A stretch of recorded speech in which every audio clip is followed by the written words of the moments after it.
Hi, Kate here, and welcome to Eating for Energy Part 3, Snacks. So what we want from our food to give us a decent energy level and a steady energy level throughout the day is for it to be high in protein, decent amount of healthy fats in there, and not too high in refined sugars or refined carbohydrates, because what these do is go directly to our bloodstream, cause a blood sugar spike, and then we're going to get a crash straight away.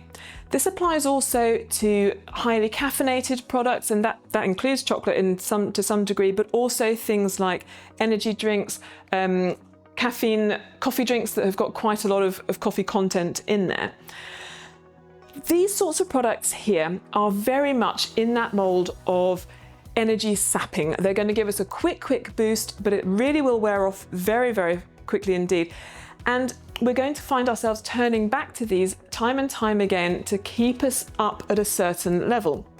This isn't doing us any good. This high level of sugar in there is not doing our systems any good, but it's also just not a particularly healthy approach.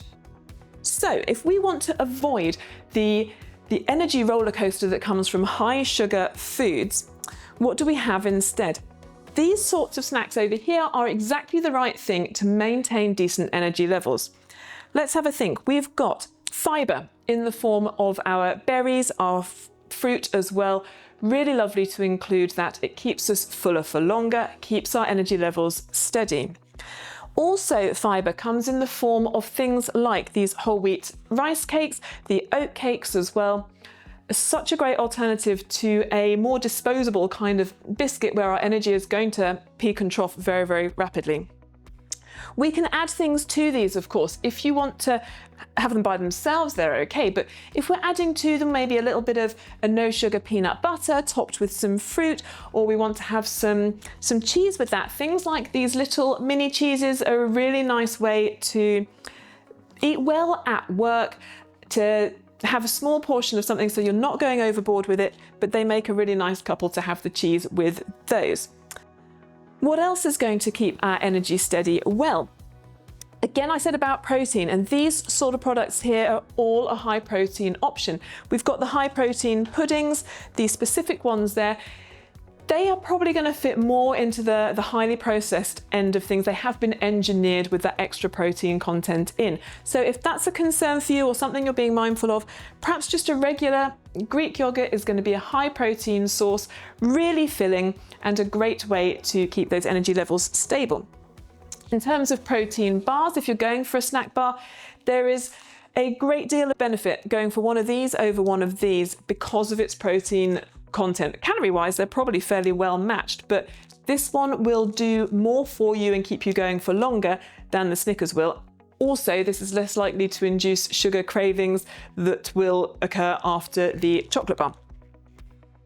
Other high protein things, if you are getting a bit ahead of the game, maybe on a Sunday, cook up a load of hard-boiled eggs, whack some in your bag to take to work, and having a couple of these might not make you the most popular in the office, but it certainly will make that afternoon pass much more pleasantly for you. Two of those, that's 14 grams or so of protein in those, which is an absolutely cracking amount for the amount of food you're eating. Cracking! Oh, I didn't mean that. But what we have got there is another option and really easy to prepare and a nice thing to include. Your snack pot. This is a great thing to take with you as well, to have something throughout the day to keep your energy steady. With a combo of nuts, which are high in healthy fats. We've also got fruit in there for your fibre levels. I've got some dark chocolate chips in there because they are lovely. You could also add seeds, like pumpkin seeds would be a really great addition as well. Again, anything that's going to give you a bit of a boost, but not leave you crashing afterwards. The last thing I wanted to show you was veggie sticks.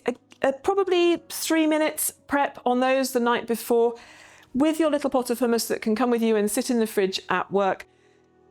A general sort of serving of this would be around 1/4 of a pot or so, but that depends on your size as well. And those, again, really high fibre options, lots of lovely bright colours in there, helping you to get your 5 a day, to eat the rainbow, to get the variety in that you need. And it's a really simple way to keep those energy levels stable. Try and minimise the afternoon slump and get you through the day without all this sorts of sugary stuff. I hope you find that helpful, and I'd love to know if you give it a go, making these small changes that add up to a really, really big difference.